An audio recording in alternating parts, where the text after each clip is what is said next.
Warning. Tongue and Geek contains heavy spoilers. If you haven't read, watched, or played the content being reviewed this episode, know that we will definitely spoil major plot points. Also, this show isn't for kids. We use words like and and it would take too much time and effort to edit them all out. Please don't tell our moms.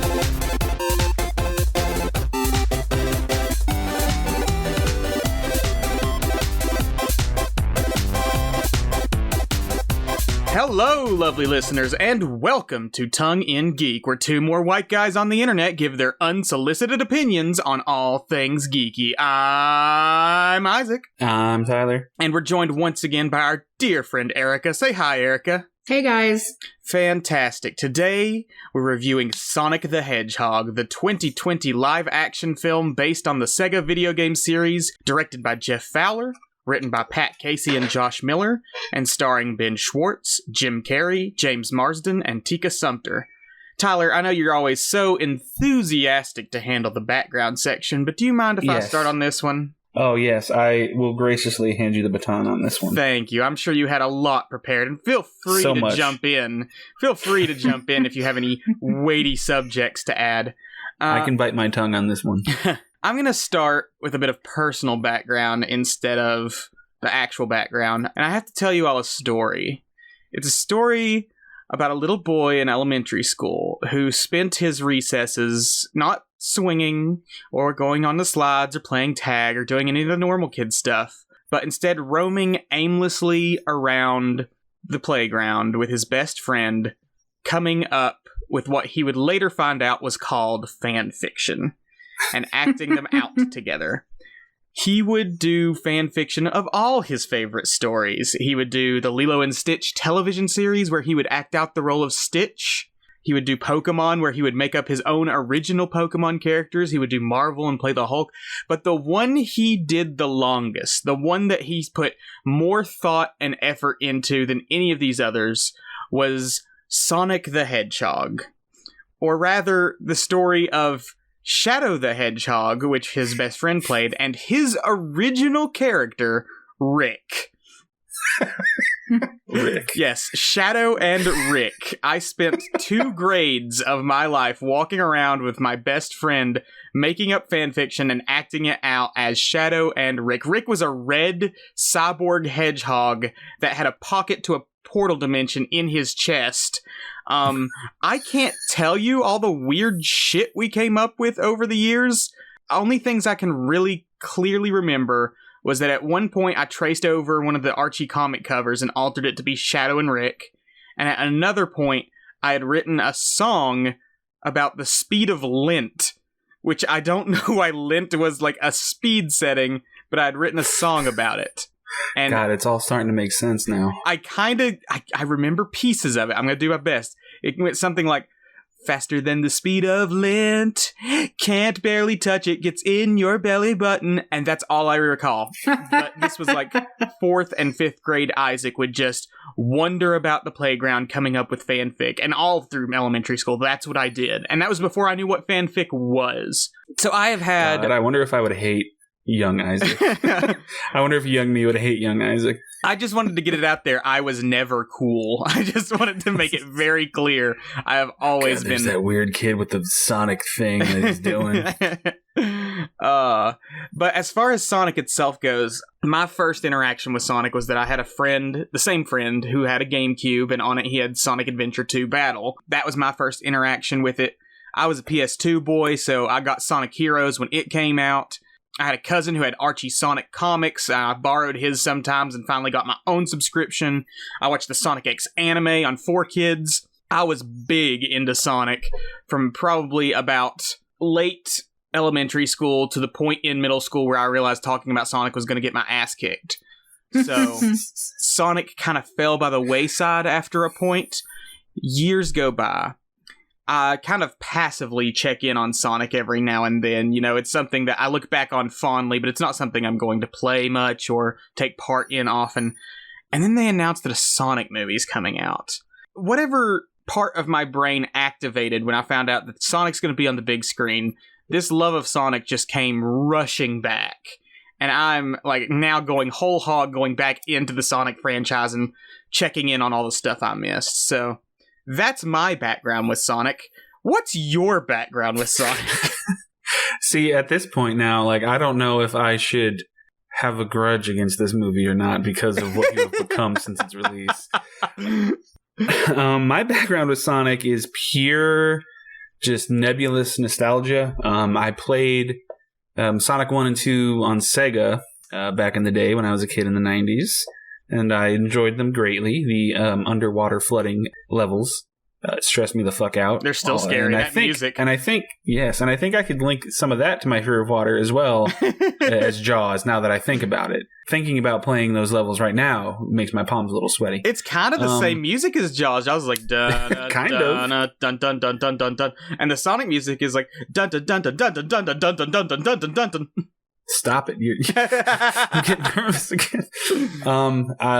Just those games. Only the first two. I don't think I've ever even played the third one with Knuckles. With Knuckles. Wait, I thought Knuckles was introduced in Sonic 2. Nope, he's Sonic 3 and Knuckles.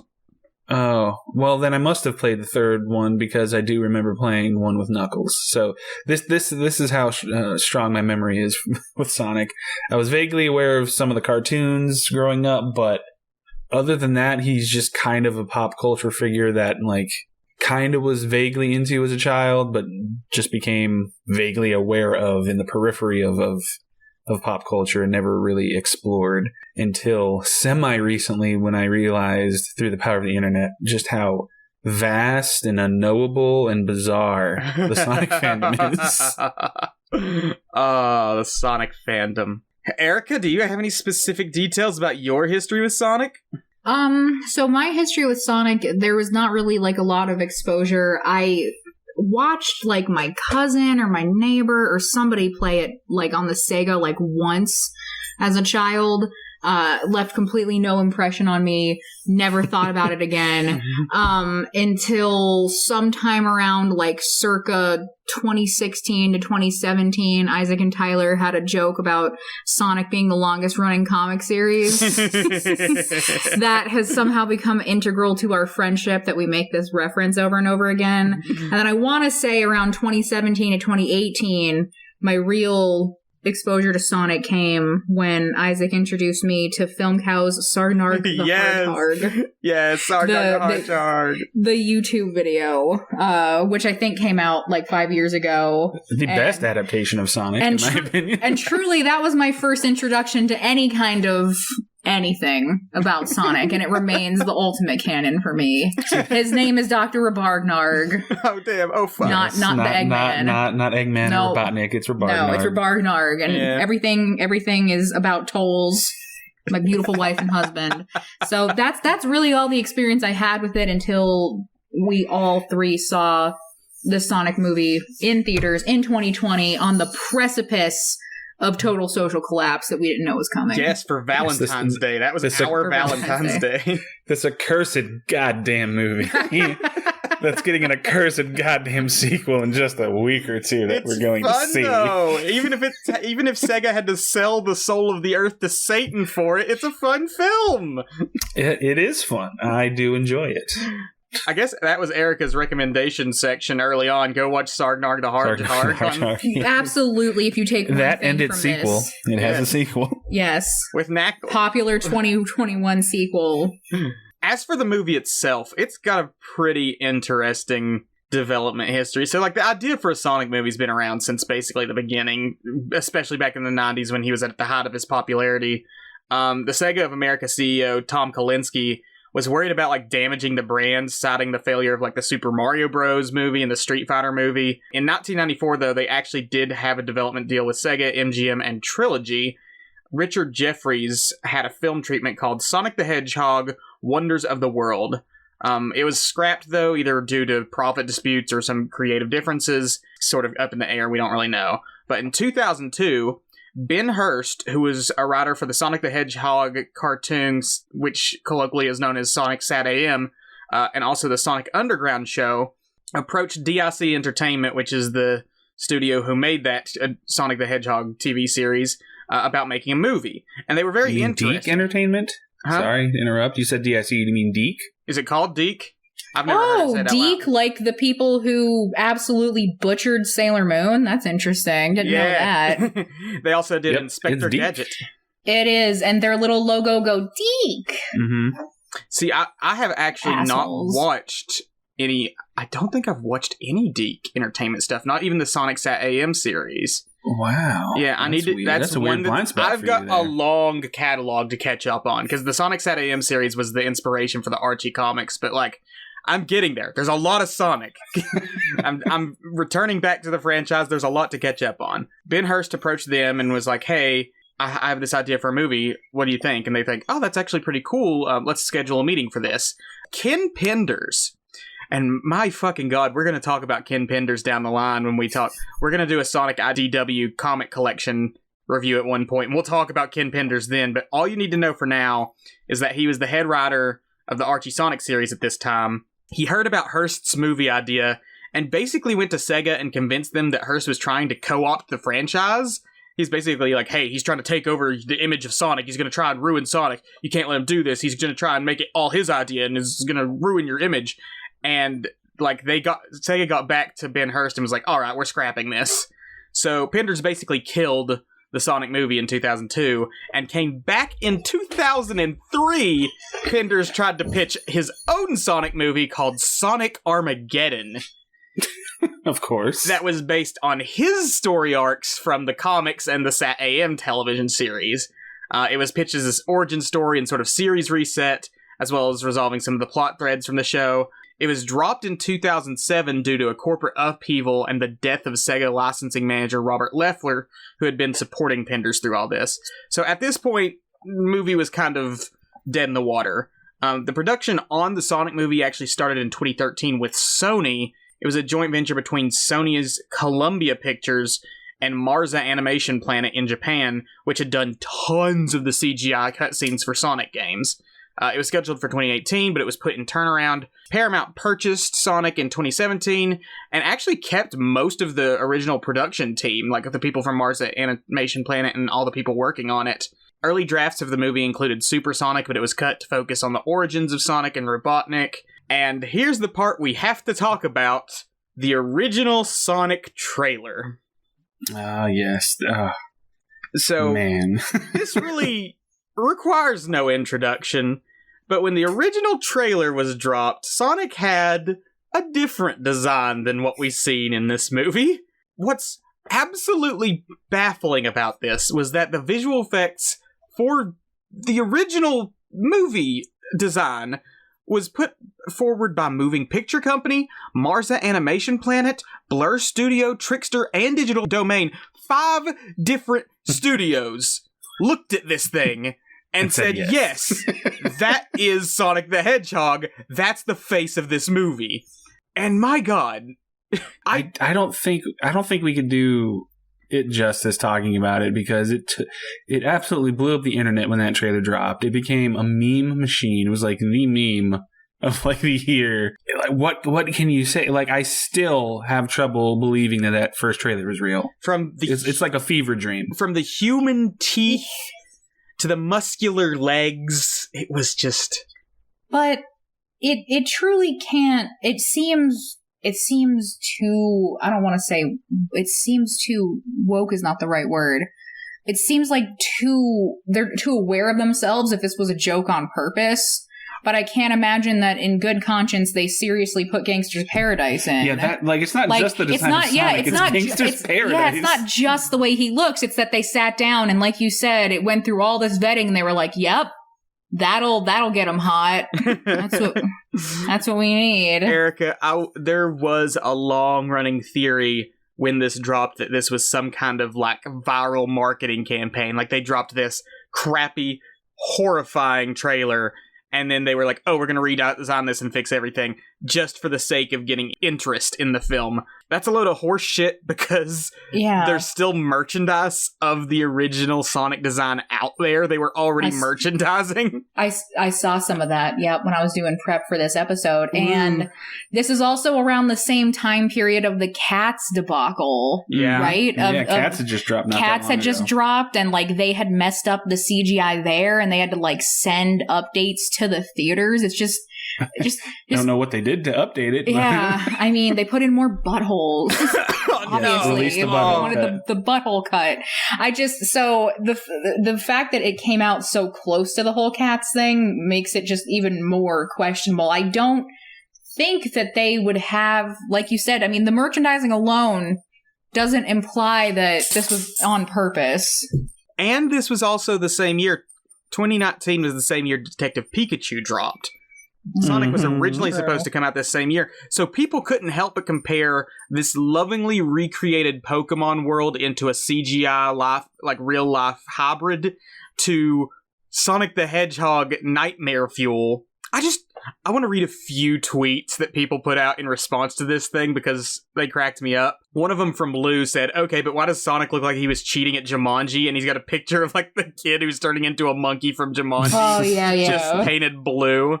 Gavia Baker Whitelaw just says Sonic the Hedgehog movie pitch meeting. Jim Carrey's chanting teeth, teeth, teeth. Directors chanting teeth, teeth.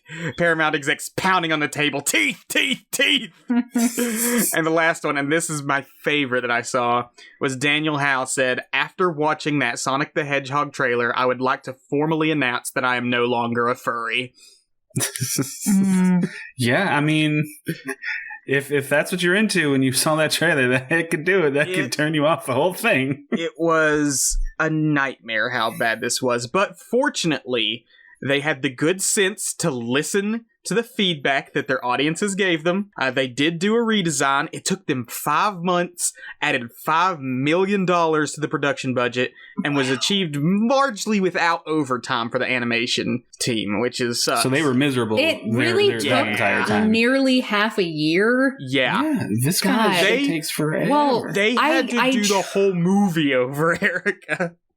God, That's insane. Big shout out to Tyson Hess, who works on the Archie and IDW Sonic comics, who also directed the opening cutscene for the game Sonic Mania and its promotional miniseries. He was the one who redesigned Sonic and basically saved this film.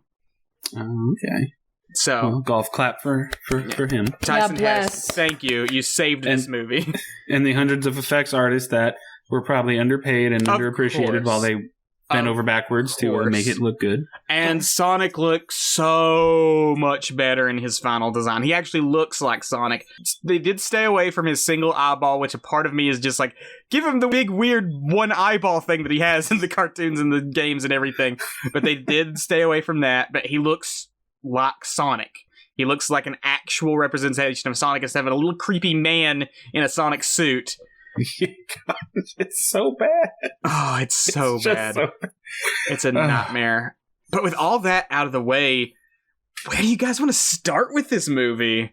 I guess what I want to say first is that all of the debacle of the first trailer and that original design, the big announcement that they would withhold release to redesign him to make him look more accurate to his original model, just all of that. The fact that it ended up coming out being good and like making a lot of money is just like, I can't help but smile that it's a win. You know? Like, it could be so easy to just be like cynical about it the whole time and be like, what a fucking disaster that was from beginning to end. Oh my God. And then it just lives on in infamy as a joke on the internet. But they pulled it off. Yeah. You know? It's one of the biggest movies from that year, partly because the pandemic started after its release. But it is great to see this movie have such success. And what I enjoyed about it so much is that going into it, even though they redesigned it, which was cool, of course, I still didn't have any hopes for it. Because I'm like, it just looks like every other kind of Hollywood adaptation of like a beloved nerdy IP. Like, it's taking place mostly on Earth. It's live action. There's human characters. They're making all of the wrong decisions that we've seen them do with this kind of stuff a million times. but that all mostly ends up working for it and working well. At least I think so. Yeah, we'll get into that because there is a very strong split in the Sonic fandom about this movie. Of course there is. It's the Sonic fandom. Yes.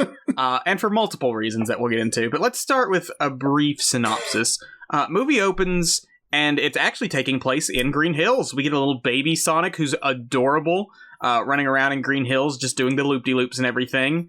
We see him with his adoptive mother, Longclaw, who is an owl that doesn't exist anywhere else in any other piece of Sonic media, which is both incredibly baffling and incredibly fitting for this franchise, because any Sonic fan can tell you the Sonic franchise is overstuffed with characters. From the comics to the games, all of it is just stuffed to the brim with too many characters. They could have picked any number of characters to act as like Sonic's surrogate parent here, but they decided to make up their own original character for the film. And it's kind of perfectly fitting, because that's why there's so many Sonic characters in the first place, is just that like they keep making new characters for new story plots, and that's how the fandom has kind of reacted too, is just like, yeah, I'm gonna make my Sonic OC, do not steal. Like, it's kind of perfect that we get this weird, like, Guardians of Ga'Hoole-looking owl who looks nothing like all the other cartoon animals being Sonic's guardian here. We get that. She's attacked by echidnas in the opening scene for reasons that's not explained in this film. We're saving that for the sequel. She sends Sonic to Earth, and Sonic has to grow up on Earth all alone. It's not too bad, though, because he is super duper fast. Nobody even knows he exists, except for one poor townie who's completely like, everybody thinks he's insane. He's like, I've seen him, the blue blur, the blue devil. And like, he's just like the great town nut job. And he draws a picture of Sonic, like the internet meme Sonic, to show like what Sonic looks like. Yeah, Sonic's just living a life of solitude on Earth and sort of creeping on this family of James Marston and Tika Sumpter, who are Tom Wilkowski, aka the Donut Lord, as Sonic calls him, and Maddie Wilkowski. Tom's a cop and Maddie's a vet, and Tom is wanting to leave this small little, I think it's Washington state that they're in? Yeah, it doesn't matter, really. Something like that. Small town in the mountains. He wants to leave this to go work in San Francisco as a big-time cop and do some real good in the world. We get all that. Sonic has a breakdown one day because he realizes that he's totally alone. He's like playing a baseball game by himself in a very fun sequence where he's like playing all the parts, like all the roles on the baseball teams. And then he like wins by getting a home run. And he realizes, oh, I'm totally alone for my entire life. I'm going to be so lonely. So he has a breakdown, runs so fast he sets off some kind of electrical charge that knocks the power out in the entire West Coast, alerting the government, and they send in Dr. Robotnik. So that's the first part of the film. Should we just jump into Robotnik? Because he's so fucking good. Yeah, because my biggest takeaway is that I think this movie's so much fun, mostly because it's a Jim Carrey movie. Jim Carrey still got it! I did not expect it to be a Jim Carrey movie and to enjoy it on that level, because he had been away from these kind of roles for a while. I didn't think he'd really show up for this. You know, I'm like, oh, you know, he's probably not going to be in it that much, or he's just kind of phoning in for the paycheck. But like, he comes in and he's just like prime Jim Carrey from like the 90s that like didn't miss a beat. He's absolutely bonkers in this movie, and it's hilarious, genuinely hilarious. And his pairing with Agent Stone, Lee Majdoub, oh, so good.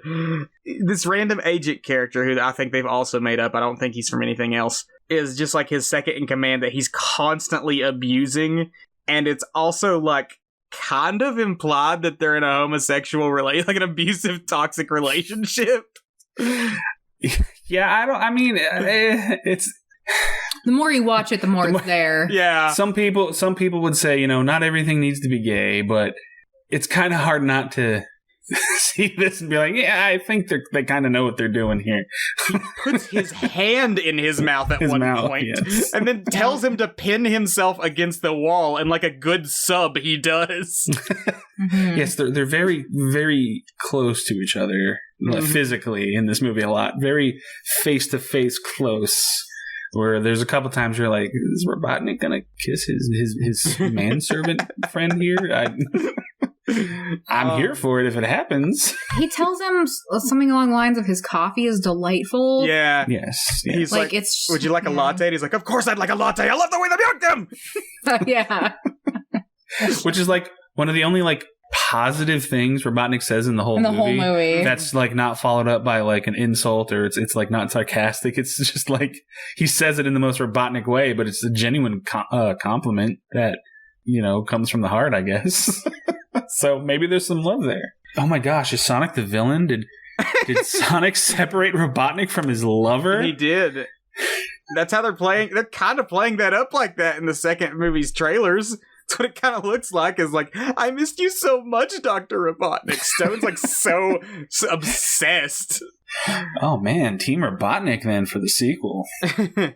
I switched allegiances. He's so fun. And like, as funny as he is, there's also moments where he's like sort of genuinely threatening too. Mm-hmm. Like, yeah. He's got his creepy ass like machines, and he like pulls them all out and says, "Look at what came out of my egg sack," which is both like very unsettling and also like very creepy, because like he's got a whole bunch of drones that he uses throughout the whole movie of different shapes and sizes. Yeah, it's such a fun return to form for Jim Carrey as like a comedic actor. And fuck, what was I gonna say? God, every time you do this, every time. Somebody save me. Erika, save him. What are you trying to say? I lost my train of thought. Just okay. Take over for him. All right. So I feel like what was great for me about this is I really went in with no expectations. I was like, I want to see this movie to see what it looks like, since the whole world stopped to look at that terrible trailer before it was fixed. I'll do this for Isaac. Yeah, my friend Isaac is really into it. Like, I enjoy Film Cow's YouTube video. I don't have, but I wasn't really expecting a lot, because why would I? I have no stake in this. Like Tyler said, it's not like there aren't just so many. Like, even board games and things like Angry Birds are movies now. So I really didn't have any expectations going into it. Mm-hmm. And I really didn't expect that performance from Jim Carrey. I thought he was probably going to phone it in, and he really didn't. So between him blowing me out of the water, it really was like good 90s Jim Carrey, like Liar, Liar, Ace Ventura level good. Mm-hmm. Between that and just how, like, wholesome Sonic is as a character, I was just like, oh, my God, I actually actively really, really love this movie. Let's talk about Sonic as a character real quick, because this is kind of a dividing point for fans. Oh, God. Sonic, of course it is. Sonic is characterized here as sort of a naive, lonely, and frantic character. He's sort of like a child who's spent a lot of time alone, developed a personality based on pop culture, and is really high energy, running around like wanting to do everything he can.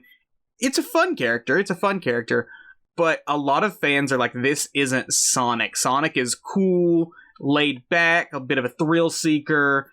A lot of fans saw this movie and was like, you could just replace this with any other CGI animal creature and it would be the same. Like, it doesn't have to be Sonic, because this isn't how Sonic acts. And to sort of counter that, I'm going to throw something out here. Which Sonic are these people talking about? Because, my God, there's so much Sonic.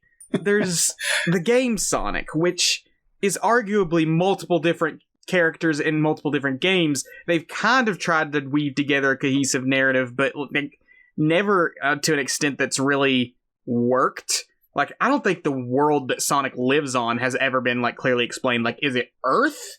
Is it, like, some other world populated by anthropomorphic animals? Like, what's the deal? Sometimes it seems to be both. Then there's, like, the television series. Like, you've got the Adventures of Sonic the Hedgehog, the Sonic Sat AM cartoon. You've got Sonic Underground. You've got Sonic X, the anime series. You got Sonic Boom. You got all these different things. And you got the comics, too. There's, like, so many different canons for Sonic. And this one, for me, is just a new canon of Sonic. It's fine that he's not like he is in the games or the comics or whatever. We're doing something new with the character, and that's fine.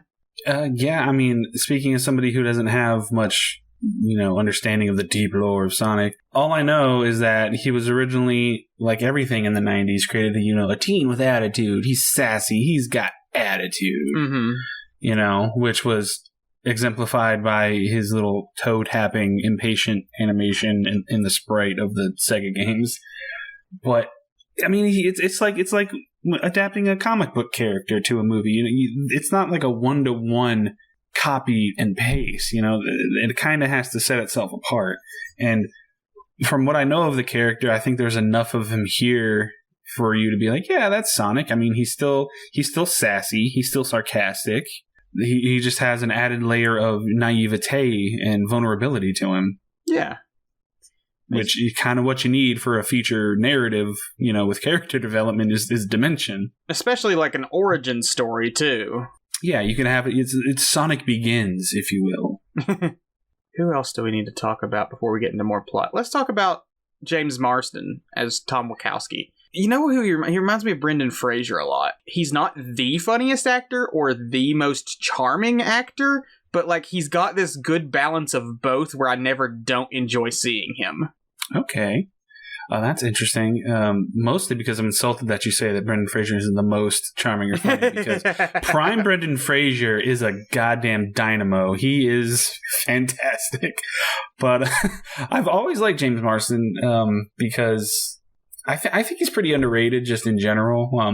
He's likable, he's charming, and what I said earlier about, this movie making all of the wrong decisions, being set on Earth, live action, human side characters that are going to share, screen time with Sonic and probably be like the main characters along with him. This movie does a good job of making him and his wife likable and cute and charming without being obnoxious or cloying. And it's not the type of movie where you're just like, oh my God, just get back to Sonic or Robotnik already. I don't care about these original movie characters. It toes that line just enough where you're like, oh my gosh, like these people, these are fun characters to watch. And that's just another little thing that the movie did that took me by surprise, was that the original human characters were actually likable in and of themselves. What about you, Erika? That was another reason I wanted to see it, because James Marsden was one of probably my first celebrity crushes. He's a handsome man. He is. Johnny Depp was the OG way, way, way back in the day. But in 2001, there was a movie, Sugar and Spice, which was about cheerleaders who do a bank robbery. And James Marsden is one of the main characters. He's the prom king, football jock. And I was just oh my God, his eyes and his smile, he's a handsome man. And I'm quite young at this point. I'm just oh gosh, gotta keep an eye on this guy. So it was just icing on the cake that he was going to be in it. He really truly hasn't aged a lot since 2001. Yeah, he's got Paul Rudd syndrome. He does. And so he's got this perfect, he plays very carefree characters. Not to say that he doesn't, because sometimes he's going to be, in X-Men, he's going to be very serious. Yes, he's going to be underutilized as Cyclops. Yeah, but he does well in comedy movies and rom-coms and things like that. So he naturally fit in Sonic. I liked how I felt like he was the perfect leading man, because one of the things I like so much about the Sonic movie is it's very relaxed. There really is no real stress or real problem. And to me, I found that very soothing. I mean, Sonic clearly demonstrates early on that he is fast enough that he could absolutely, within seconds, accomplish this himself, getting back his bag of rings if he really needed to. So kind of all the stress is off the table from the beginning. And I don't think there's a lot of actors who could convince me, like, okay, yeah, you know, part of my house has been destroyed, riddled with bullets, like, I'm on the run as a criminal, as somebody who's, like, working against the United States government with this weird animal, I'm fine with it. But James Marsden does. Like, he has this really carefree, like, persona that he adopts, where I'm like, I believe this 100%. If there was anybody who was gonna do this, it's you. And also this persona of, like, he wants to help people. And you see that early on is that he'll do, like, anything for the town. I think at one point he stops traffic to, like, let a family of ducks cross the road. And he's being, like, snarky and witty about it the whole time, like, having fun with it. Like, you can tell he's got a good, like, a good guy hero trope thing going that you feel like rub off on Sonic throughout the movie. Like, Sonic, who's more of an isolated loner, has not really developed any sort of moral core at the point. And him hanging out with Tom Wilkowski is like, hey, here's somebody who's doing his best to help as many people as he can, and I'm going to help as many people as I can because I have the power to. Yeah, and I'm a sucker for buddy road trip movies. This is like Erika said, like it might sound like an indictment of the movie. Like, oh, there's no real problems. There's conflicts in the movie, of course, and they're taken seriously. But the whole movie has like a vibe to it where like it's charming to just sit back and kick your feet up and enjoy Sonic the Hedgehog without any like pretensions or anything like that. It has a really fun sort of easygoing road trip buddy comedy vibe to it that I wasn't expecting. And just to segue here about James Marston, Isaac, are you interested in seeing him have gay sex with Jack Black? Yes. That's absolutely one of his best roles. It is so fun. And again, it's a very carefree. Like, that movie could have a lot of angst in it and doesn't have nearly as much as it should. It's a very good movie. It's called The D Train. One of Jack Black's best roles. Probably perfect. James Marsden's best role. And I think I kind of spoiled because you're not supposed to know automatically that they're going to have sex. But they do. God. Yeah. Spoilers. Sorry. Thank you for this.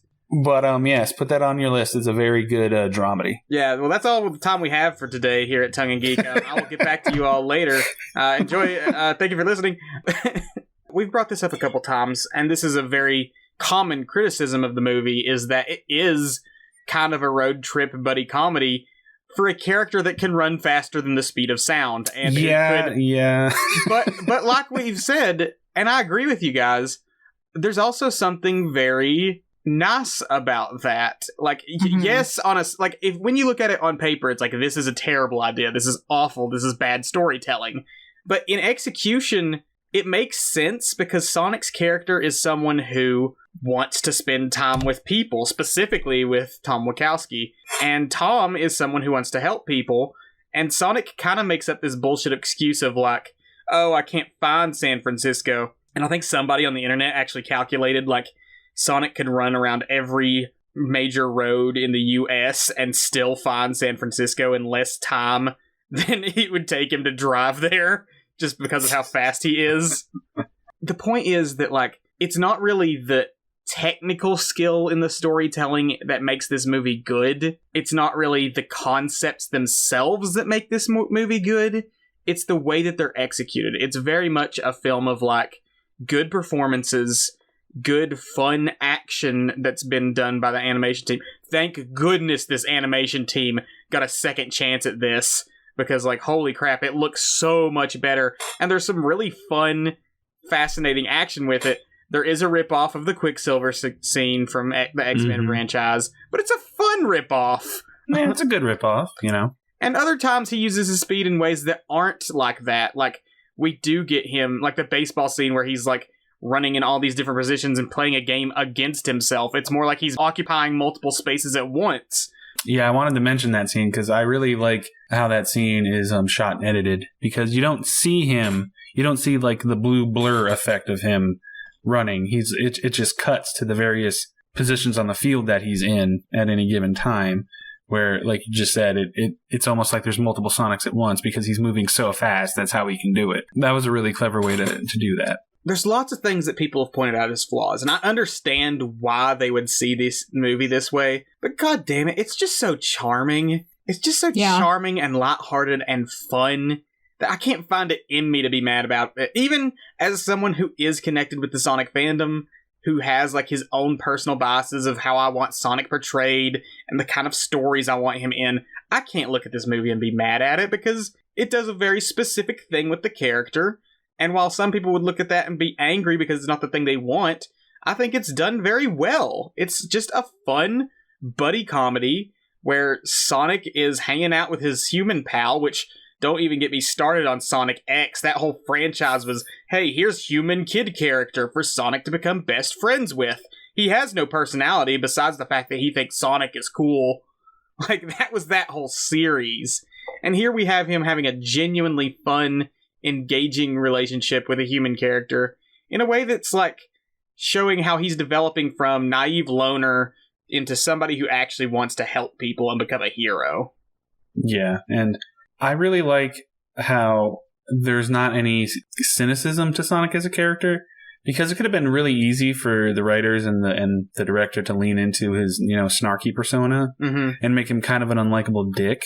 Yeah. But although this movie is just full of tropes that we've seen a million times before, but because they're so earnestly executed, there's never a point where some of the cornier aspects of it feel too corny, where like, yeah, you can kind of groan at some of the one-liners or some of the emotional beats that are a little too familiar. But when he's making connections with people, it's genuinely believable and charming, because like, oh, he's making friends and he's enthusiastic about making friends. He's finally feeling at home, and like that aspect of the story isn't necessarily like shoved in your face, because it sets him up as him being lonely and without a family and stuff like that. But there's no like huge like you're my family now kind of moment or anything like that. It kind of is at the end. At the end, kind of, but like not. He's like, I'm going to protect my friends. Yeah, but I don't think it was overdone to the point where it's too cynical or obvious, especially for the kind of film that it is. Not to sound jaded about the Sonic franchise, but I didn't expect this level of heart to the movie, is what I'm saying, basically. We're going to get into the Sonic franchise, and I'm going to drag you kicking and screaming into it, and you will see how much heart and penis there is in this fandom. Oh, no. When I say I wasn't expecting heart, I don't mean because it's a Sonic movie. I mean because I didn't expect Hollywood to care about giving a Sonic movie heart. Okay. Yes, I got you. Like I expected another Emoji movie or another Angry Birds movie or something like that. So just by the sheer surprise factor of this being decent alone, it gets a thumbs up. Like, oh my god, you're not terrible. It gets the not bad as it could have been award. Oh, and just Jim Carrey's a marvel though, because it really is. We as a group have talked about it many times, but it's not only his performance, it's his delivery, like not only like his bodily performance, like his gestures and like the gravitas and stuff that he brings to the character. His physicality. Yeah, but just just even verbally, Isaac and Tyler know just how, when we're in the theater seeing it for the first time and he's talking about why robots are preferable to humans and why he relies on them, and he's like, it's because they don't have to get drunk and put the boat in the water. And I transcended laughing at that point. Like, it was like, I was so tickled and it was so funny that I was like, I can't possibly laugh at this enough. It will always. And like every time, because I've seen the movie now like 3 times, like every time that I hear it, I'm still just like, that is so comedy. It's just peak comedy. It's just so like it's on a pedestal of funny. Like, it's just the delivery of it. He's got so many good lines, and they're delivered so well. I love the one where he's like meeting Tom for the first time, and he's talking to him, and he's like, he says something about like getting off the bottle, and Tom's like, actually, I was breastfed, and like, nice, I'm an orphan. Rub that in my face. Yeah, he says, rub that in my orphan face. I was just gonna bring that up. I'm like, there are things that come out of his mouth in this movie that you don't expect, and you're like, did he just say that? Yeah. And when he just like throat punches, was it Stone or a cop that he throat punches? Just randomly. No, it's Agent Stone. It was Stone, and when he just throat punches he goes for a high five. It's like after they're like investigating a scene where Sonic was on the chase, and he's like, high five, and like Agent Stone goes for it, and he just throat punches him. So fucking good. Oh. There's I don't want to use the word edge or edgy because the internet has co-opted that word to for everything, but there's the right level of edge to his performance in this movie that makes it so the parents that bring their kids to the movie or rent it on demand or whatever can be like, this isn't so bad. Yeah. Jim Carrey's a psychotic son of a bitch in this movie. I can watch this. So good. Everyone's doing a good performance here. Ben Schwartz is killing it as Sonic. He's great Sonic. James Marsden, we've talked about. Tika Sumpter, unfortunately, they sort of underutilize her in this film, and I'm hoping to see more of her in the sequel. But, she's fun in every scene that she's in. She's got this great relationship with Tom. I love the scene, especially early on, where Tom's finding out if he's going to be accepted to San Francisco or not, and she's like, "Oh, baby, I never doubted you. Here, I got you a cake." And she opens the cake, and it's it says something like, "Screw San Francisco, who needs them?" And she's like, "Oops, sorry, wrong cake." She made 2 cakes for either outcome. Cute little detail. Oh, that's another thing that I wanted to mention. Although the movie is built on tropes, there's a trope that they avoid that I really liked. I think I was going to probably say this too. Go on. Yeah. In a lesser movie, I could see them trying to ham some stupid conflict between Tom and his wife in the movie for them to get over by the end credits, but they don't do that. They're just a nice supporting couple the whole time. Oh my god, who want to help each other and help Sonic, and that's it. And that's nice that there's not Tom, you shouldn't help him, he's an alien, or you don't know what this could mean, blah blah blah blah blah. No, just they're supportive and they help, and that's it. I actually thought about mentioning that when I was saying how it's such a stress-free movie, because one of the there's really no social anxiety involved in this film whatsoever, because usually no matter what film you're watching, when it comes to a couple, someone has done something, someone has said some lie, someone has omitted something, there's something where you're just waiting for the shoe to drop. And when it comes to their relationship, it very easily could have been, literally, he is on the news as a criminal, who they're saying is an enemy of the United States. It escalates really quickly, and they're accusing him of treason and sedition, and it could easily have her being Tom, what the hell are you doing? And her being upset at him. I'll leave you if you don't stop this, or turn yourself in, or something. Or freaking out. Maddie is so ride or die. I fucking love it. She's just okay, we gotta get this alien to the top of this tower? Sure. Why the fuck not? She has a moment, to the movie's credit, she has a moment where she actually stops him and she's like, just to be clear, I've done a great job, been super supportive, I've taken this all in stride, and they actually high five, and she's like, okay, cool. Now, can I just say something?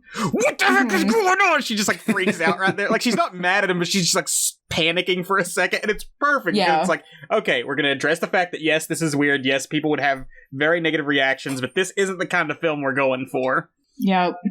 And it works. It's so lighthearted, and it could have gone completely the other way, and that's what I was expecting. I was waiting for that shoe to drop. I'm what's the thing? What's the thing where he's going to take the job and not tell her and she's upset? What's the thing where she's going to freak out that he's on the news and agree with her sister that they should get divorced? And it doesn't happen. And that's why this movie is completely just stress relief.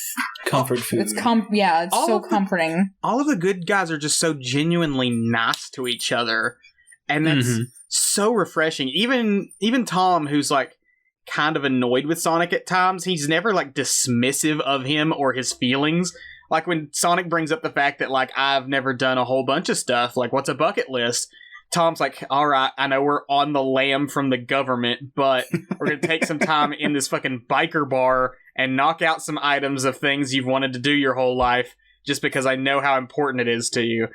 Yeah, it's silly and dumb, but it's also showing how just genuinely good these people are to each other. And it's so refreshing to not have people just being assholes to each other for no reason, or for super over dramatic reasons. Yeah, they knew the type of movie that they had to make it successful. And they're what can we do to not make this a drag? And they made every decision that they could to not make it a drag, which is just tell a fun, cute adventure story, and hopefully please most Sonic fans, which I assumed it pleased most Sonic fans, but you can drop the Sonic fandom is split down the middle. And not down the middle, but there is a sizable portion who have acknowledged that this film isn't what they wanted. some of them more verbally than others. Also, the way that the good guys interact with each other is just it's such a good contrast to Robotnik, because Robotnik is such a bastard, such a fun bastard in every scene he's in. Because everybody else is being so kind and so thoughtful towards each other, he's all the more diabolical and funny because of how much of a dick he is. Mm-hmm. I know you're beyond excited for Sonic 2. Oh, fuck yes. Give me a week and a half. Oh, my God. I'm excited for it, too. Yes, because I like Sonic as a character, and I like the characters, and I want to see them again, and I want to see Tails, and I want to see Knuckles, because I fucking love Knuckles. I don't know anything about him other than he was originally a bad guy, and he's like the tough one and or dumb one, depending on the canon. Yeah. But I just like the character design. I like that he's a cool red guy. So I'm like, and he's Idris Elba in this. So I'm like, fuck yes. It's so crazy.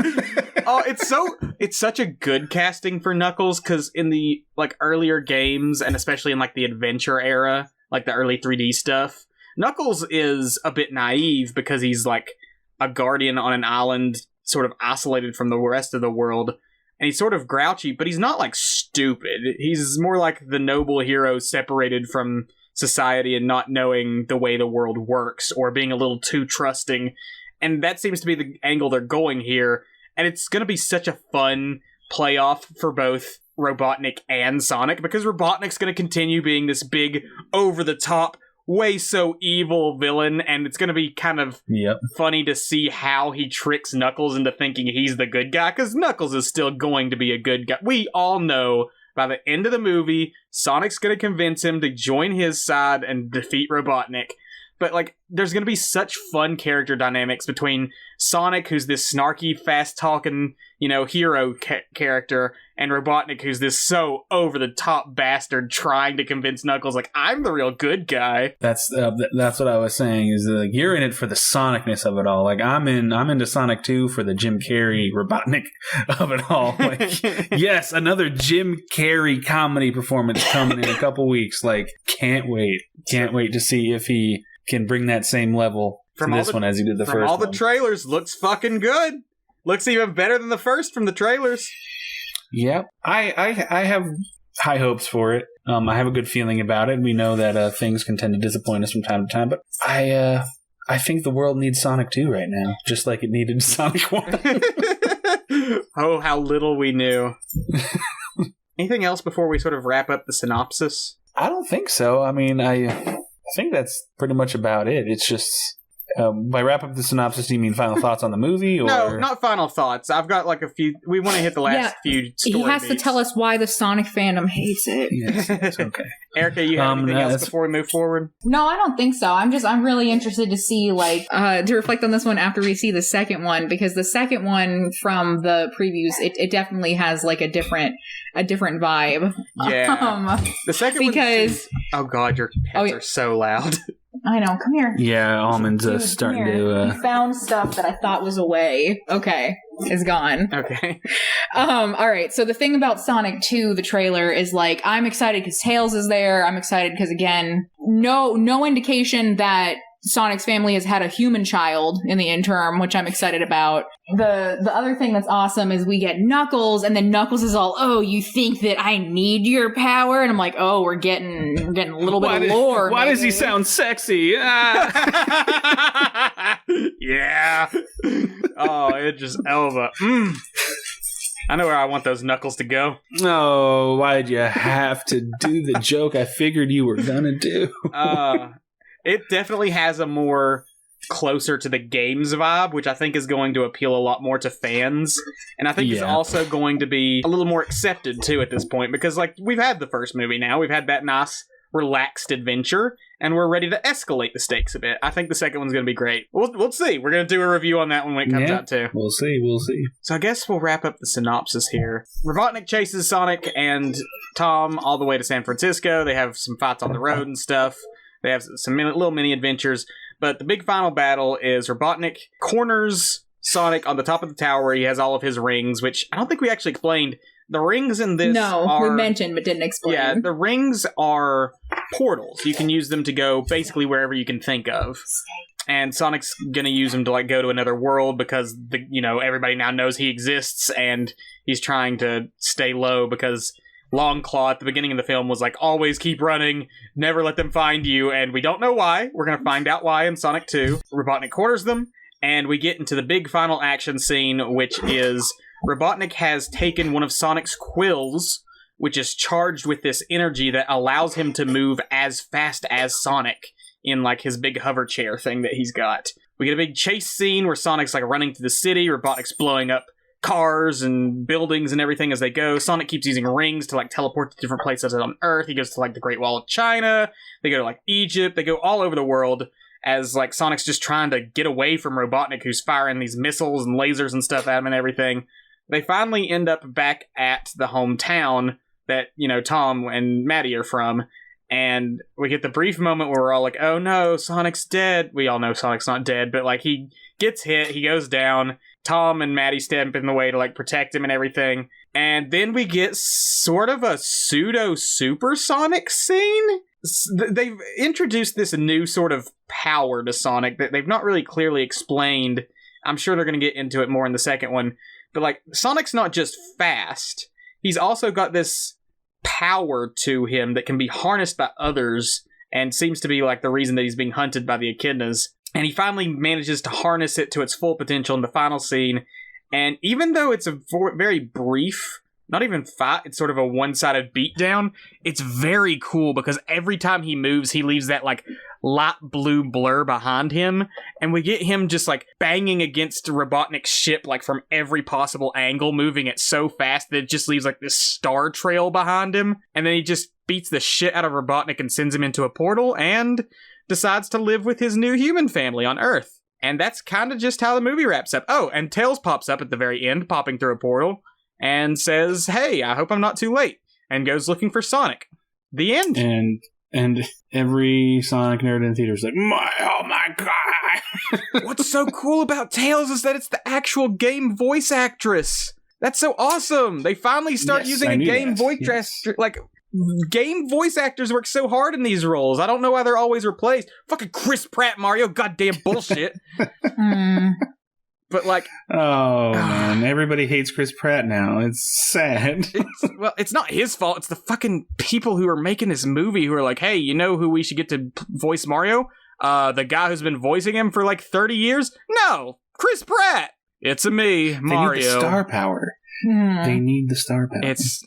Everybody loves Jack Black Bowser, though. That's perfect casting. It is, though. Like, I want to see it live action. I need a medal number with Bowser in the Mario movie. That will make the whole thing worth it. My God, I didn't even think of that. Yeah. Any final thoughts on the movie before we get into some other segments? Just to reiterate, I wasn't expecting anything. Well, no, I was expecting it to fucking suck.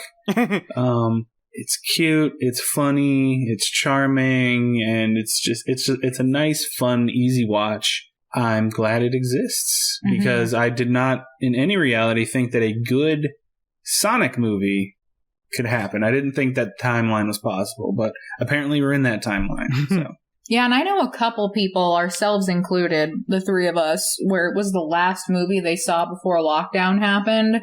Yes. And they're like, I'm not even mad. That was a good one. That was a good one to go out on. It was a chill vibe. Yeah. If we die, at least Sonic was the last film we saw in theaters. It's why we have a running joke of like Sega sold its soul to Satan to get the Sonic movie to be good because, whew, things just kind of coincided, didn't they?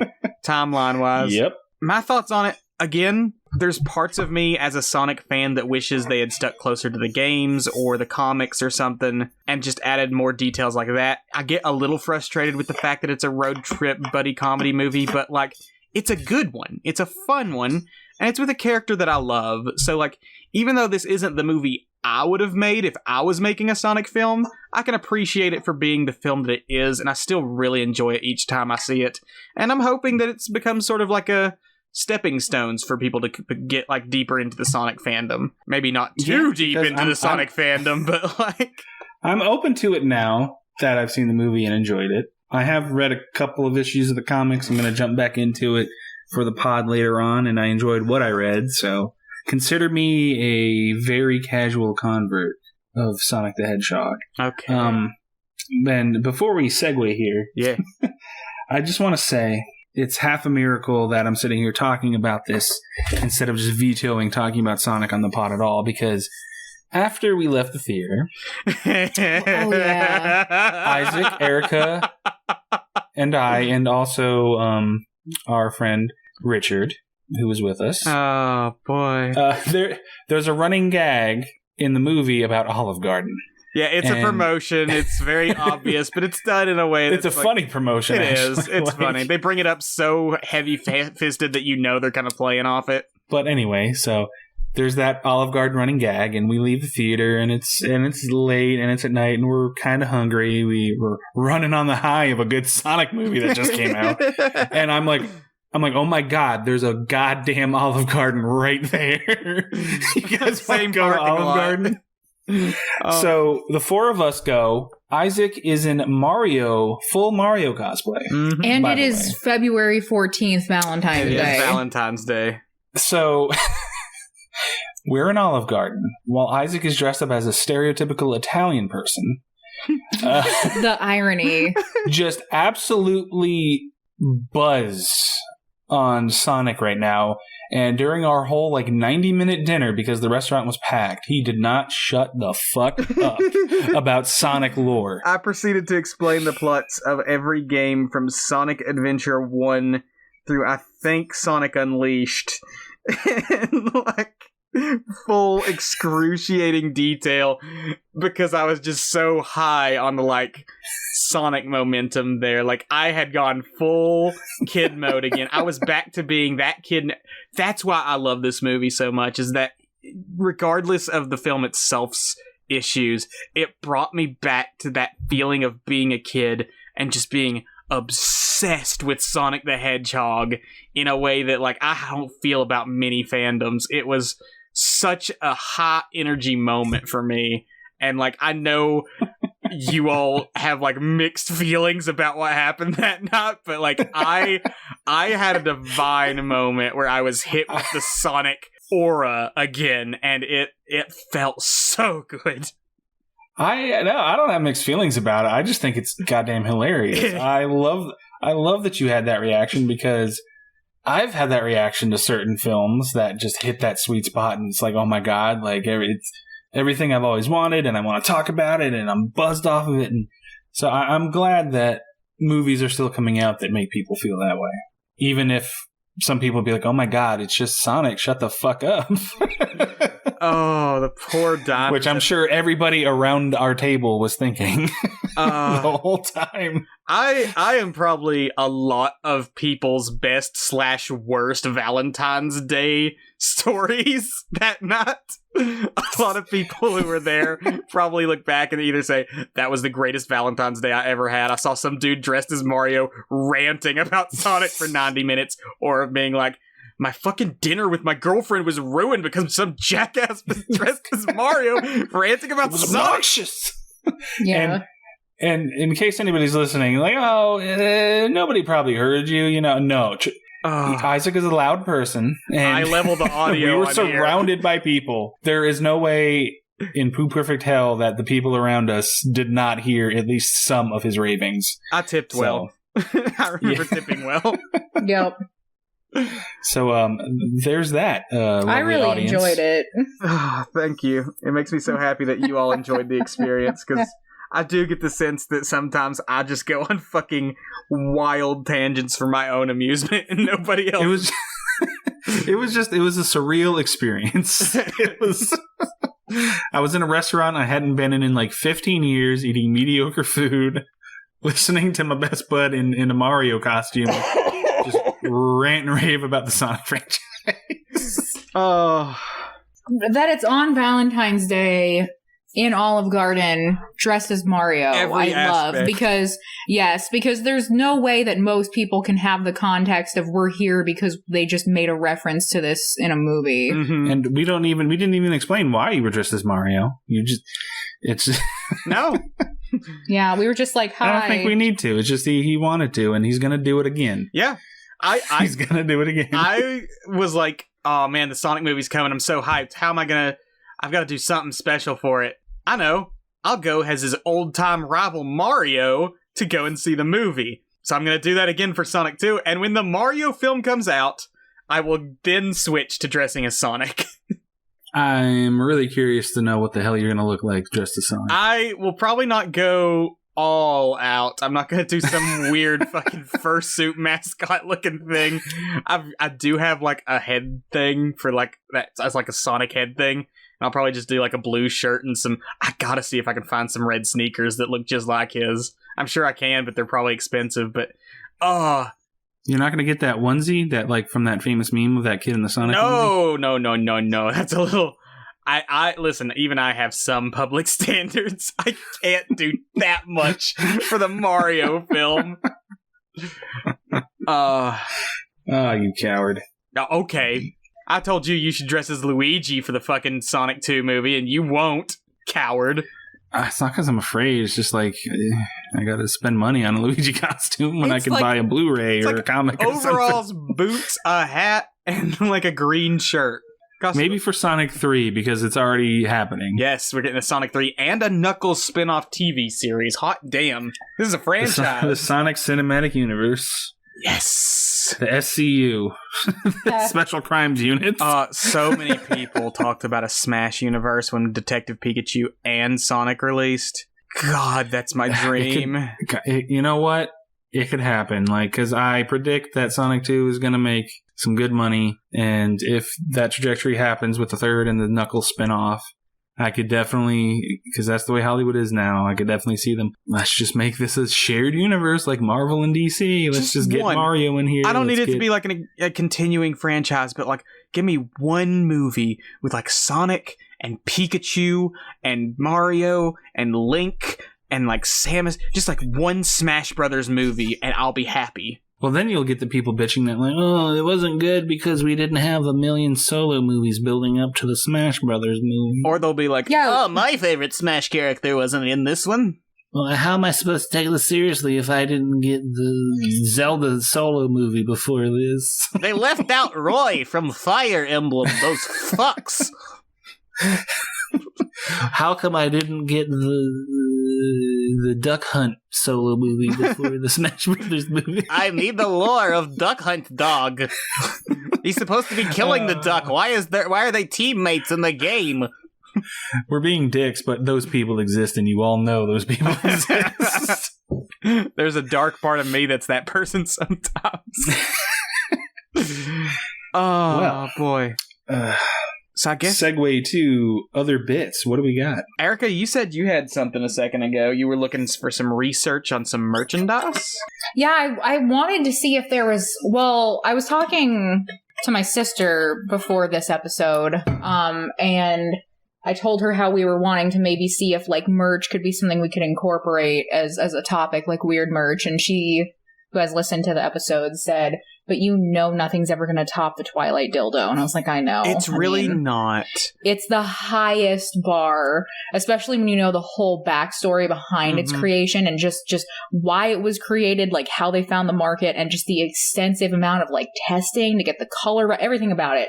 So there's really nothing that's going to pass like merchandise wise that's gonna ever live up to that, but it was really interesting to me that, like you guys were talking about, there is merch for the original weird looking Sonic from that first trailer. I very clearly saw that online. I wonder if anybody owns some. Oh, well, yeah, they have to. You can go on YouTube and find a bunch of Sonic merch collectors and just their like unboxing videos and stuff. I watched a bunch of them in preparation for this to find if there was anything cool. I bet people are like selling it for an inordinate amount of money on eBay and stuff. Oh, some of the Sonic merch sells for a ridiculous amount. So you don't really have anything, Erika? No special merchandise you came across? I liked that there was a Mad Libs. There's an official like Sega Sonic the Hedgehog Mad Libs. Yeah.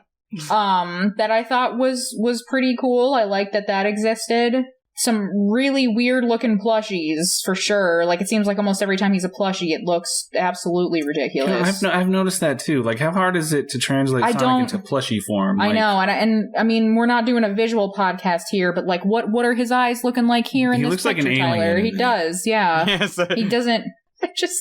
But the fact there's Sonic the Hedgehog, the official movie novelization. Oh my God. There's an official, I love novelizations. And I need it. It's only $4.50. So get it, boy. Actually, it costs more than the official movie Mad Libs. kind of really want the Mad Libs now, though. Get the Mad Libs. Do it. Let's do it. Apparently there's also a somewhat notorious Halloween mask that was made based off of. I've seen that. Yeah, it's Isaac, if you want to look for it, it's called Haunting Sonic Movie Costumes Arrived Just in Time for Halloween, and it's based off of Sonic's original look from the first trailer in a rubber mask format. Oh God, he looks like the Blue Grinch. Oh yeah, that's pretty bad. That's pretty bad. Oh, God. So there's nothing, there's nothing as descriptive as what we talked about for Twilight, but yeah. I mean... I looked through some official merchandise, too, and I really wanted... Because, God, the rabbit hole of the Sonic fandom is I could have pulled a million things from the Sonic fandom that they had made, but I really wanted to find something official that, really encapsulated how weird this franchise was. And I was looking through the merch for this movie, and I really wasn't finding much. And even for the games and stuff, there's some standouts. There was Sonic Curry, Japanese Sonic official curry with neon blue Sonic colored sauce that turned your shit blue because it had so much food coloring in it. That sounds so disgusting. But nothing was too standout as weird. And then I realized I don't need to just be looking at merchandise. I need to be looking at fan art? No. I need to be looking at the franchise as a whole and how they've been marketing this character and this franchise. And so I would like to introduce a new segment that may or may not recur here on Tongue and Geek called What the Franchise, where we look at just weird shit that the franchise has done to market their, image to people. Okay, so official license. Official license. It's not just merchandise. It's any marketing material or stunts that they've done in order to promote their franchise. And this isn't the movie, but I did remember, because this was such a thing when it happened, that on September 22nd, 2017, to promote the video game Sonic Forces, it was announced that Sonic the Hedgehog and Hooters would be working together to promote the video game. Sonic the Hedgehog displays and decor would be appearing in 3 of the 6 Hooters locations in Japan from October 16th to December 10th.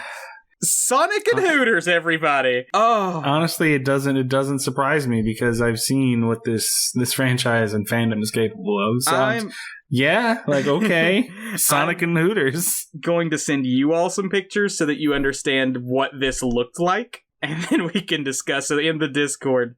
Just take a look at some of these things. So you have there's an image of the actual announcements where Sonic the Hedgehog, a big mascot of Sonic, hanging out with a pair of Hooters women.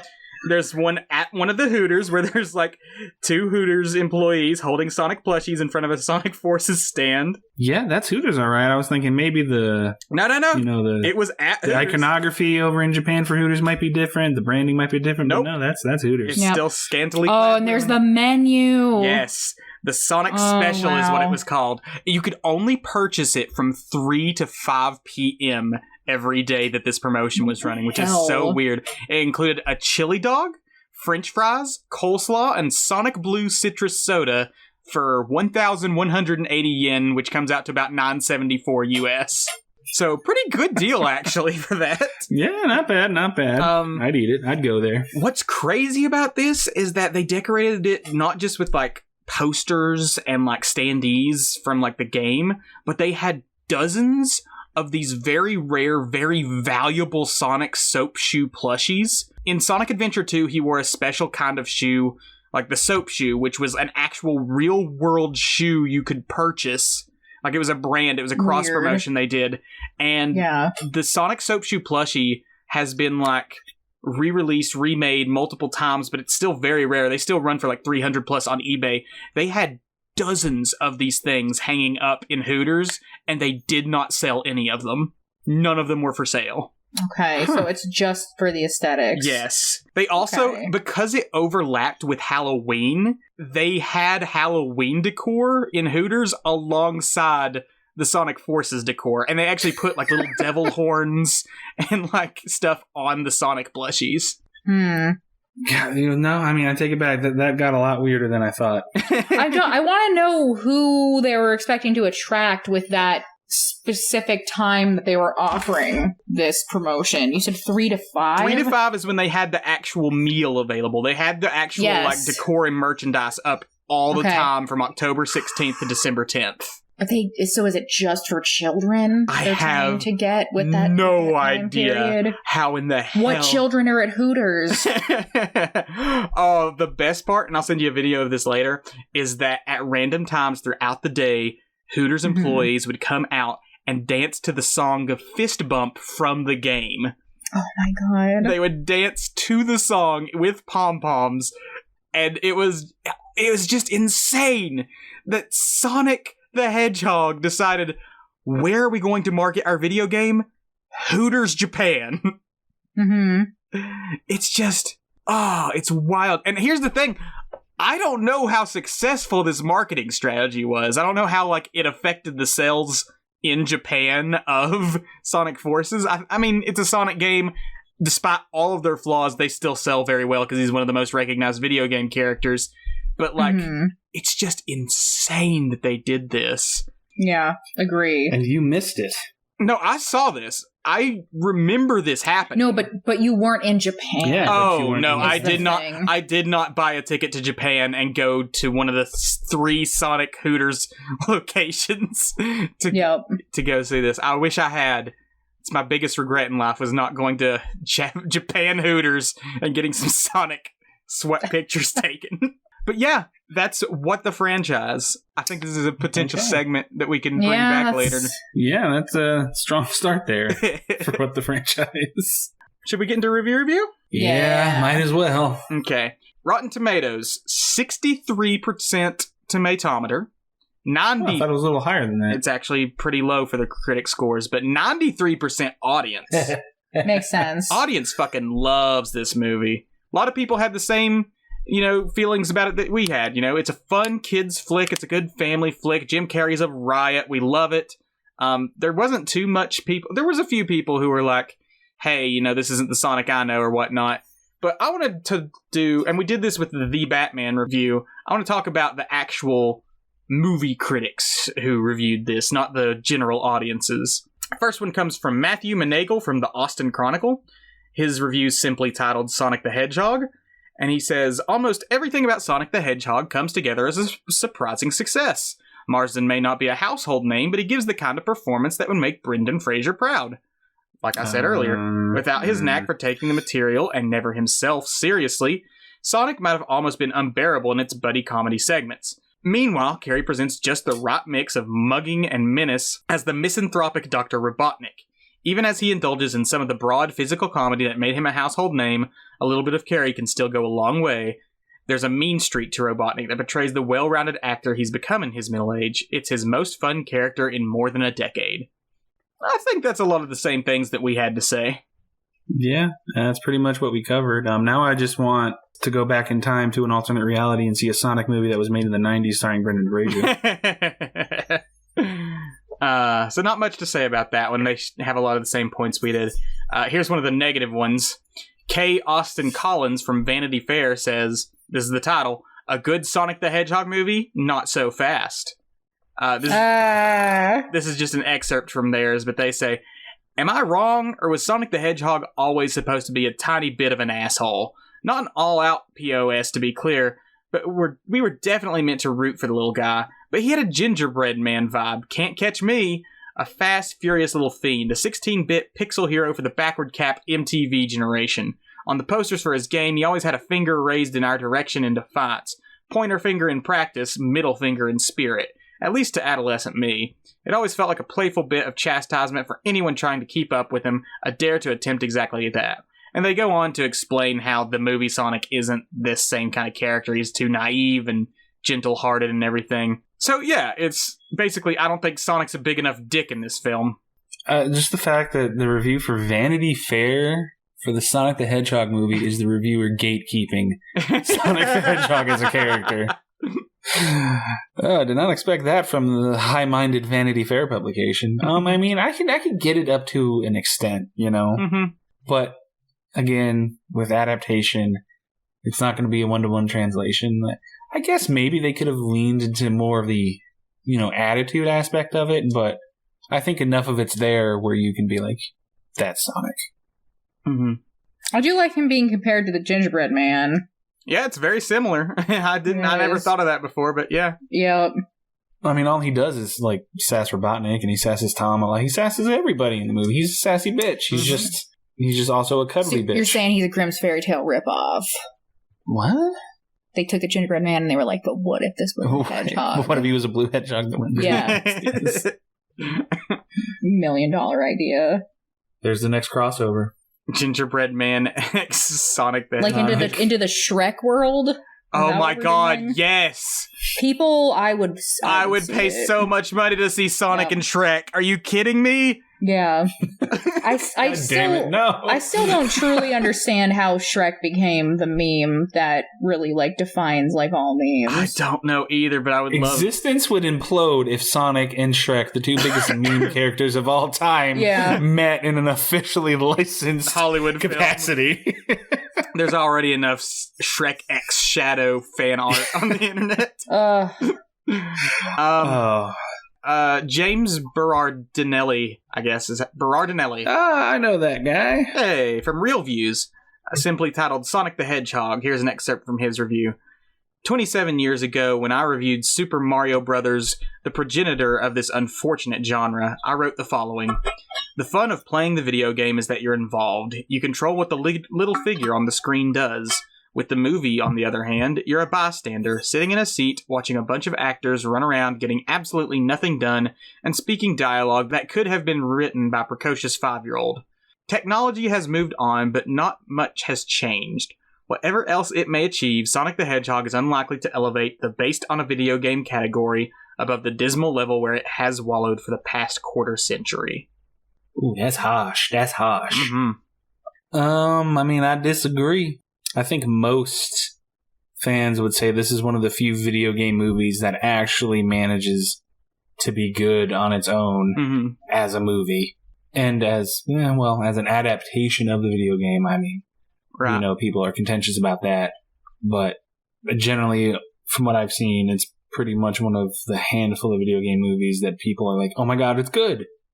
Which there aren't many. There's like people like Detective Pikachu.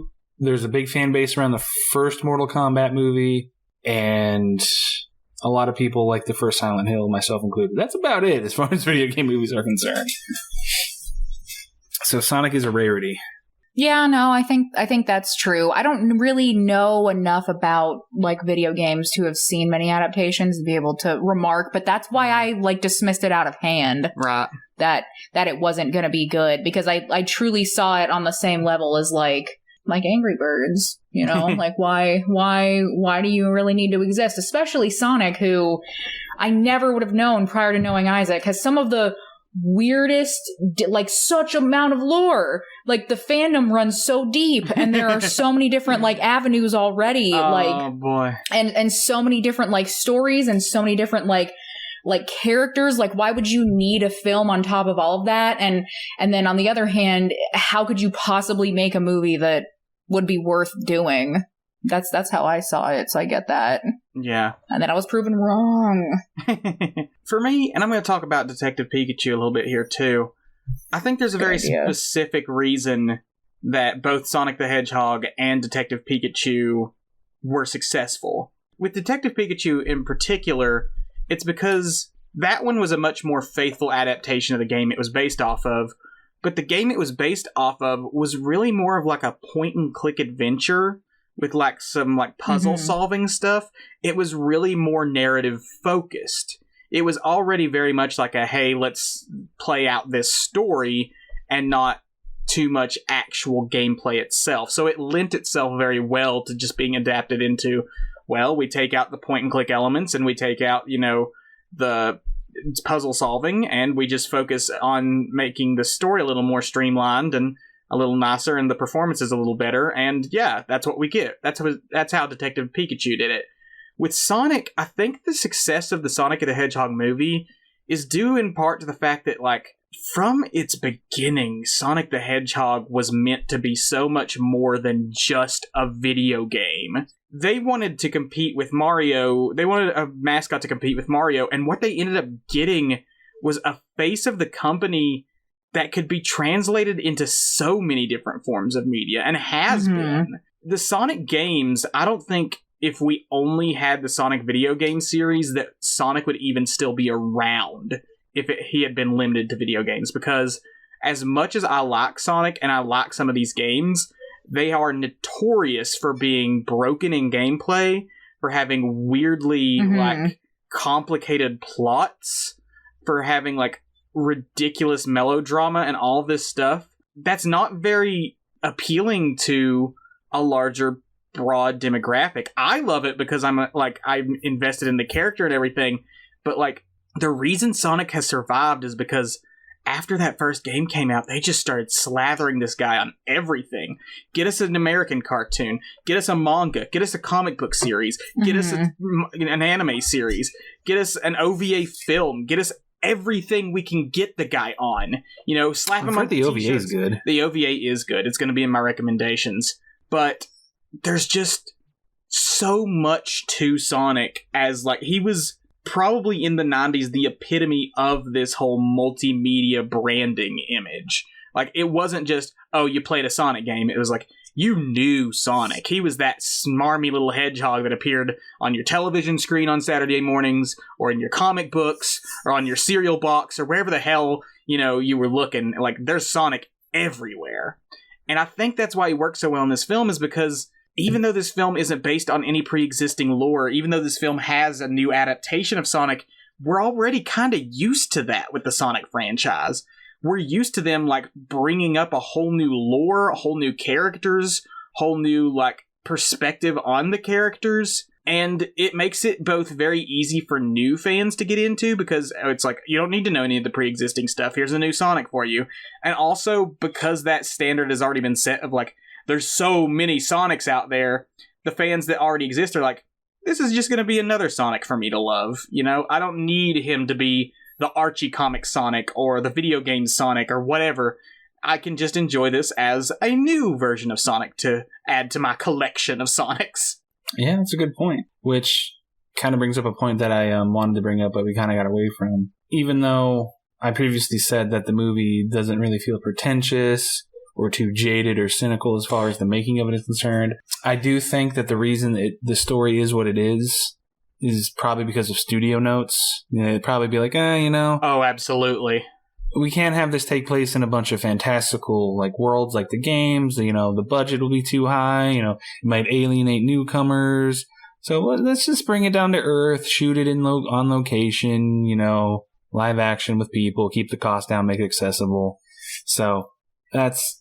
I mean, I don't know if that's the case, but I mean, it's probably the case. It's definitely the case that there was a lot of studio impact on this film, for better and worse. I think that there is a Sonic movie potential out there, and I'll talk about it with the OVA when we get to recommendations, but where we get more of the traditional sort of Sonic that we think of when we think of the games or the comics or whatever.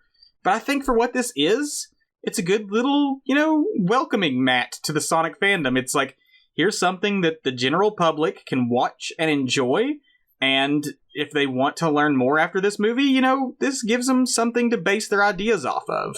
Yeah. It's, I don't want to beat a dead horse or a dead echidna or a dead owl mother who didn't exist in any other form of media. But it's just, it's a surprising movie for what it's based off of, and just, you wouldn't expect it to be. Yeah, recommended. I recommend Sonic the Hedgehog. Nice. Last review we're going to do is from Matt Singer from... Oh, we're not done. Last one, yeah. And this will be a quick one because we kind of touched on this too, but it's from Matt Singer from Screen Crush. Says, Sonic the Hedgehog review, this is no game, is the title. I would love to know how the creators of Sonic the Hedgehog arrived at a story structure where Sonic spends the middle 30 minutes of a 90-minute movie in the passenger seat of a truck. Here you have a character whose whole shtick is running on a mission where he's supposed to travel from one place to the next, something he can theoretically do by himself without technological assistance in the blink of an eye, and instead he hangs out in James Marsden's Toyota. Yeah, I mean, it's a valid criticism. It is, because... and I think that's why the audience score is so different than the critic score, is that critics look for things like, you know, storytelling tropes or storytelling, like, breakdowns and things that, like, are more technical. And audiences tend to go more based on their emotional feel, and I think that's what this movie excels at, is its emotional appeal. Mm-hmm. Yeah, I mean, that's when it gets down to it, that's what I think the only thing that matters, really, you know, is what does the movie make you feel? How does it make you feel? Not to say that criticizing technical aspects and story structure and plot structure and all that doesn't count or matter, because it does, but when something emotionally engages you, whether it be in a wholesome way or a dramatic way or a scary way, if it emotionally grabs you to the point where the experience is overall positive, then those kind of more technical issues of a movie don't matter as much, because the intended effect the movie wanted to have on you, it had on you. Any thoughts, Erika? No, not really. I think you guys covered everything. Okay. I would like to say that for this pod and just in general, because I'm on a Sonic kick, I did purchase the Encyclopedia, which is like the official... No. The official... Is that really what it's called? Yeah, it's the official Sonic encyclopedia that covers like all of the games only, because there's so much Sonic. But a very common criticism that you hear from people who don't know much about Sonic is that, like, oh, why are there so many racing games and stuff with Sonic where he's driving cars? He can run faster, can he? That's been around since the beginning, actually. Like, there have been Sonic arcade games where he drives cars since, like, the early 90s after the first game came out. Like, Sonic's been driving cars for a long time, and I don't know why, or... Because racers are popular. That's all there is to it. They are popular, and it's just so... Sonic's popular, racers are popular, put them together. There you go. You have an instant seller. Yeah. But just the way that some people will immediately criticize something that seems ridiculous at first without actually considering how it would function or how it might be appealing, people just turn their brains off so quick. They'll make their immediate first judgment and then they're done. I'm not going to reconsider this. I'm not going to even think of, like, ways it could be different from my first perception. I'm done with it. Yeah, it's a big problem with people in hot take culture where everybody wants to get their voice out as fast and as quick as they can for as much likes and mentions and shares, and that's why we here at Tongue and Geek promise to never be fast. We'll never be culturally relevant. I wanted to do an Encanto review, and we're so far beyond the relevance of that. And we are not like Sonic. We are not going to go fast. I don't want to keep harping on this one last review because I feel like we're wrapping up here, but any chance I have to get on a soapbox about this kind of stuff, I will. Even though technically, yeah, you can be like, well, why? It's silly to restrict him in a car when the whole premise of the character is that he can run fucking fast and get anywhere he wants in the blink of an eye. But the movie does enough with the character motivation to make it believable, because we already discussed, he's lonely. He wants to make connections. He's unsure of himself on Earth. That's why he's not, zooming all over the place. He's emotionally not there as a character, and that's supported by the movie. It might not be like particularly nuanced or heavy or anything like that, but it's there. It's there to observe and grasp onto and understand. That's all I have to say about that, Mr. Whatever your name was. It was Matt Singer. Boo, Matt Singer, boo. No, you're probably a cool guy. I don't mean that. He's a paid critic. We can be harsher on him. Yeah, boo. You're a paid critic. Boo. We don't get paid for this podcast. Boo. Boo. We're envious of you. Boo. Do you all have any recommendations? I didn't even... Usually I put together a little bit a list of recommendations, but I can't really. Oh, don't worry. I got you covered if you don't. Oh, that's good. I couldn't think of a single thing that was relevant. It didn't even occur to me that the Film Cow YouTube video, which is a true gem, could be my recommendation. It's honestly amazing. Oh, The D Train, starring James Marston and Jack Black, where they bang. There we go. Two great recs. For people who saw this movie and had no interest in Sonic before, but have some interest in Sonic now, I'm going to give you some of my recs. first thing I'm going to recommend, if you want to go with another movie, this is the first Sonic movie that we saw on the big screen, but it's not the first Sonic movie. The Sonic the Hedgehog, the movie, which was an OVA from 1996, was an animated film. It was actually the first piece of Sonic animated media where Jaleel White was not voicing Sonic. Like Jaleel... Oh my god, I forgot. I knew Urkel was the voice. Urkel was the voice of Sonic in both The Adventures of Sonic the Hedgehog and Sonic Sat AM, and I think also Sonic Underground. So this was the first time where he wasn't voiced by Jaleel White. It's another one of these where they just kind of come up with their own sort of plot and world and setting and everything, and they don't bother to explain any of it, but it's such a fun little piece of Sonic media. The general premise is that Sonic, Tails, and Knuckles must save Planet Freedom from Dr. Robotnik and his latest creation, Hyper Metal Sonic. It's got some really fun, very smooth 2D animation that's very cartoonish at time and also very like heavy action at time. Very good, that late 90s sort of anime look. It's total nonsense world building. There's like a dark world, which is actually just the surface of the planet that's been polluted to the point of being completely covered in shadow at all times. There's something about how Metal Sonic is going to melt the polar ice caps, which will somehow break the planet apart, sending everything into space. It gets just so wild and weird. There's a president character, and his daughter is a cat girl, and Dr. Robotnik tries to kidnap her and marry her. Because of course. Because of course. And this president and this cat girl character don't exist in any other piece of Sonic media. They're only in this OVA. It's so... Do you think they know Longclaw? Maybe. They're gonna sit in the void with Longclaw. Did Sonic OVA create the Neko Cat Girl? No, Neko Cat Girl's been around since the Dark Ages. But yeah, it's very fun, very good animation. The battles between Sonic and Metal Sonic are fantastic. Metal Sonic is a surprisingly, interesting character in that his whole goal is to become the ultimate version of Sonic, and he's, obsessed with being better than Sonic in every way. It's a very fun sort of take on him. And the last thing I'll say about the OVA is that Knuckles wears a cowboy hat.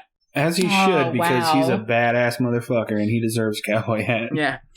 So the Sonic OVA, definitely recommend giving that a watch. If you're looking to dive into the games, the highest rated of the... Well, let me go ahead and say, I need to go back and play the 2D games, because I've played pieces of them on collections of the games, and they never really hooked me. I think it's because I'm very much a gamer who likes getting invested into more story-driven games, and those early games just aren't that. They're more like side-scrollers where the focus is more on the actual gameplay itself, which is good, which is fine. I love those kind of games as well, but I feel like there's maybe better 2D side-scrollers than some of the classic Sonics.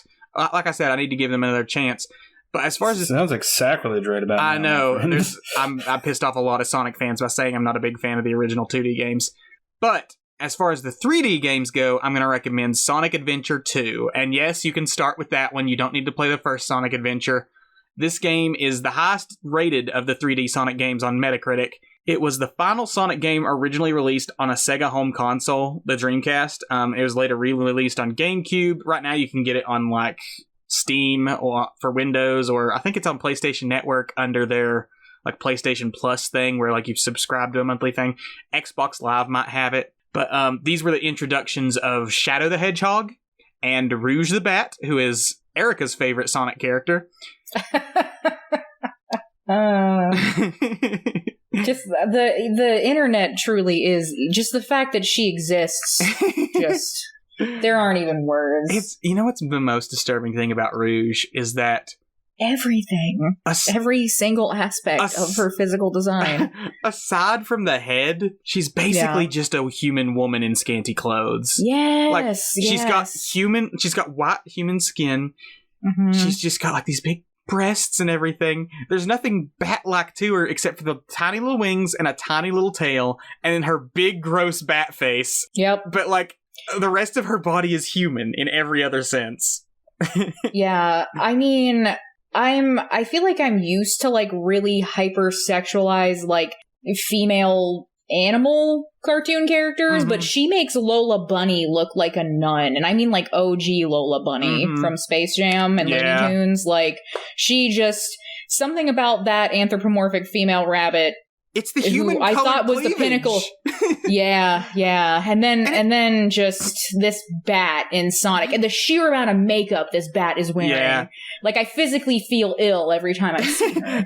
It's a shame because Rouge the Bat as a character is actually pretty interesting. She's sort of like that's so wild. I know, she's sort of a Catwoman thing where she's got like that, like, I'm a thief who likes to steal, but also like a secret agent angle where she'll sometimes be like, I'm working for the good guys, but am I also just stealing for stuff? She can be fun. It's just, whew boy, that design. Yeah, there's something about this design where it's like, we pulled no punches. We knew exactly what we were doing. We didn't even want to hide it. Mm-hmm. And Shadow the Hedgehog, which has become a meme now for being edgelord at its finest. Shadow early on was not actually, I wouldn't describe him as edgy in the sense that we come to know it. He definitely had an edge to him, but his whole goal and motivations and character arc was more of like, he was more hopeful and learning to sort of like embrace the world around him after facing like a heavy traumatic loss. It was a much more like positive arc for him than the way he's been depicted in recent years. Because in recent years, like, Sega's realized, like, everybody's just going to call this guy an edgelord after we did Shadow the Hedgehog, the video game. So we're just going to go whole hedgehog into that, and just make him a fucking edgelord. Which is kind of a shame, because he was an interesting character early on. But Sonic Adventure 2 is Sonic at some of its wildest. It has doomsday devices. It has space aids. Eggman has a Glock at one point and about shoots Amy Rose in the head.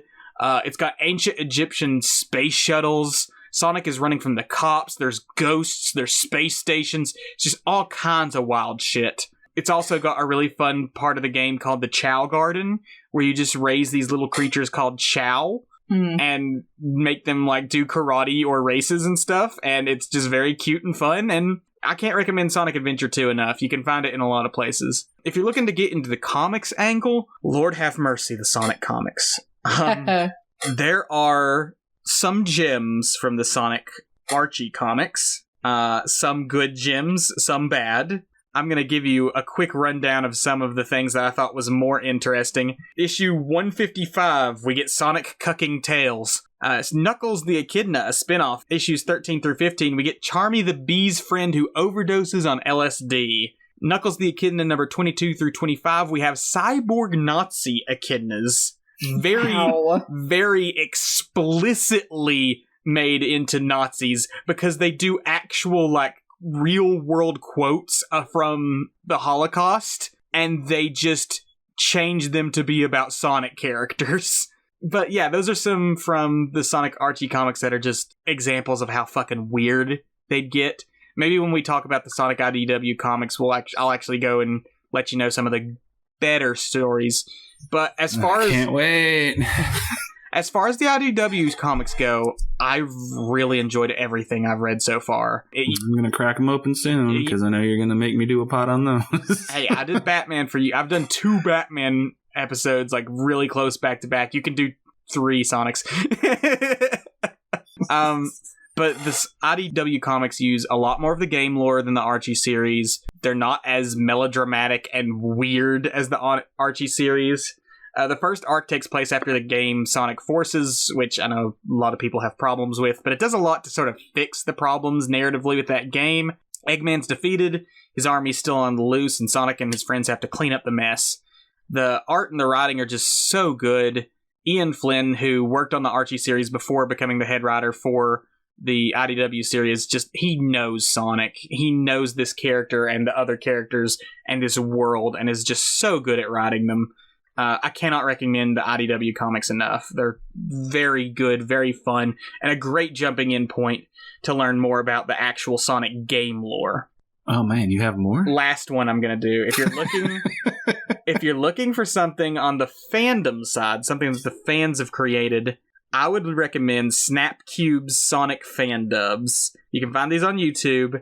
They are improvised, unscripted dubs of the game's cutscenes. They have Sonic Adventure 2, they have Sonic 06, and Sonic Riders right now. They're planning to do Shadow the Hedgehog, and they're just so fucking funny. They're just so These people just improvise an entire script around these Sonic cutscenes, and I can't do them justice. Just go look up Snapcube Sonic fan dub.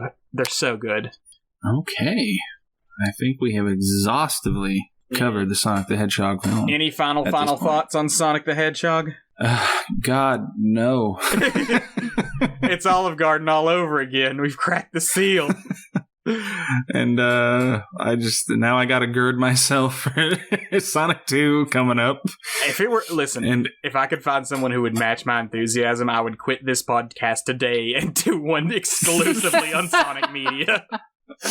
I know, because that is a fucking podcast in and of itself. It is. But let's rate There's so much. I know. Let's rate the damn thing and be done with it, though. What do y'all want to rate Sonic the Hedgehog, the movie?